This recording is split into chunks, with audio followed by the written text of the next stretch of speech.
s'appelle Le Grand A, donc chez Futuropolis.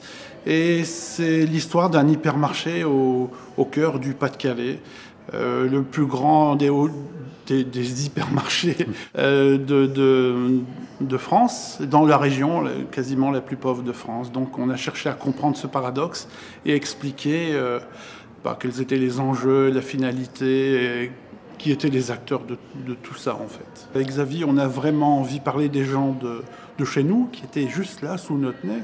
Je crois que ça a été très très important, c'est ce qui a été déclencheur.